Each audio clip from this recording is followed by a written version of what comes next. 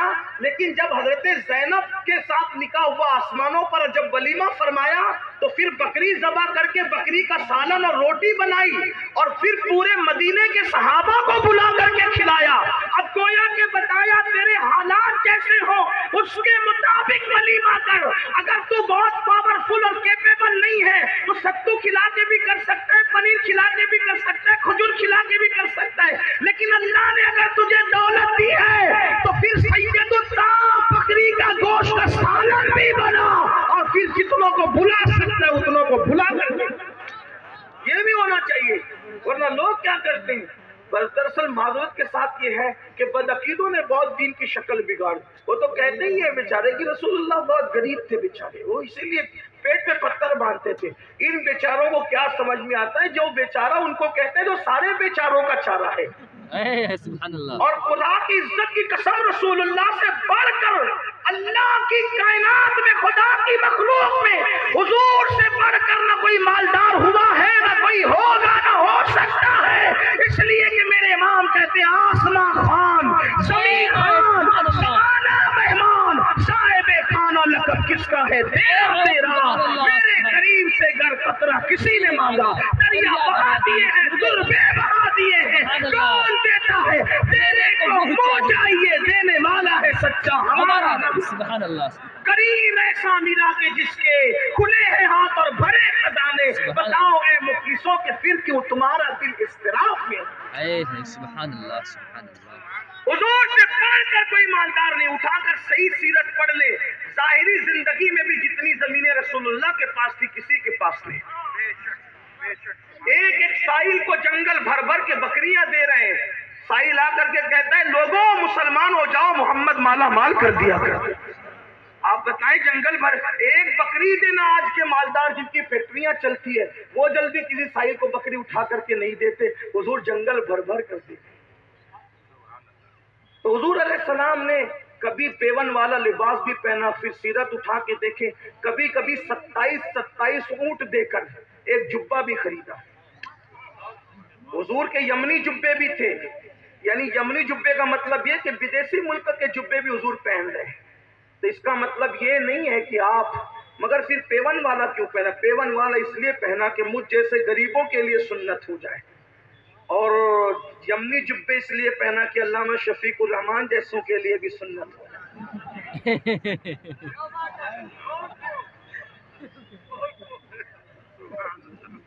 بھائی میری غربت پر سنت کا پردہ ڈال دیا. امین القادری پھٹا ہوا پہن کے آئے تو کوئی غربت کا مذاق نہ اڑائے، بلکہ کہا کہ دیکھو کتنا پیارا بندہ ہے، محبوب کی سنت پہ عمل کر رہا ہے. اور علامہ شفیق الرحمان قیمتی پہن کے آئے تو کوئی مغرور نہ کہے کہ کتنا پیارا بندہ، یہ بھی سنت پہ عمل کر رہا ہے. کیونکہ نبی جیسے غریبوں کے نبی ہے ویسے وہ مالداروں کے بھی ہے. حضور نے دونوں کے لیے سنت بنا. ستو پہ ولیمہ اس لیے کیا کہ غریبوں کے غربت پہ سنت کا پردہ آ جائے، اور بکری کا گوشت کھلا کے ولیمہ اس لیے کیا کہ مالداروں کو بھی اسوہ نصیب ہو جائے. کرتے وقت نکاح کرتے وقت اللہ سے بینڈ باجا نہیں بجانا، ڈی جے نہیں بجانا، پٹاخے نہیں پھوڑنا، پٹاخے نہیں پھوڑنا۔ لوگ کہتے ہیں پٹاخے اس لیے پھوڑتے کہ نکاح کا اعلان کر رہے ہیں، یہ اعلان بچا تھا۔ بلکہ میں تو کہتا ہوں کہ شاید تم بتا رہے ہو جیسے جہاں سے لائے ہو وہیں خرچہ کر رہے ہو، کہیں ایسا تو نہیں ہے؟ لوگوں کے دلوں کو آگ لگا لگا کر کے کمایا ہے، تو اب یہاں بھی آگ لگ رہی ہے۔ ایسا مت کرو، اپنے مال کو آگ نہ لگاؤ۔ پٹاخے کا ہمارے یہاں کیا تصور ہے، ایسا نہیں ہونا، بلکہ بڑی معذرت کے ساتھ دل جلتا ہے۔ لوگ تو اب تو میلاد النبی میں بھی پٹاخے پھوڑ رہے ہیں، کتنے افسوس کی بات ہے۔ رحمت للعالمین کی آمد کے وقت یہ خرافات، علماء اہل سنت نے کبھی خرافات کی نہ تائید کی ہے نہ کر سکتے۔ جتنا شریعت اجازت دیتی ہے کہیں بھی اتنا ہی کرو، اس سے زیادہ مت کرو۔ جتنا بزرگوں نے اجازت دی اتنا ہی کرو، اس سے زیادہ مت کرو۔ پھر بیٹی کا رشتہ بھی کرو تو میں بیٹے کا رشتہ بھی کروں۔ دیکھو اللہ سے ڈرتے ہوئے ایک بات کہتا ہوں، آج ہر آدمی رٹ لگاتا ہے بیٹی بٹیا کو رشتہ نہیں آتا، بیٹے کو نہیں آتا، کیوں پڑے ہوئے ہو کہ برادری میں آئے تو دیں گے؟ کیوں پڑے؟ مسلمان ہیں، کوئی آر والا معاملہ نہیں ہے، دے دو۔ صرف اتنا دیکھو کہ مومن ہے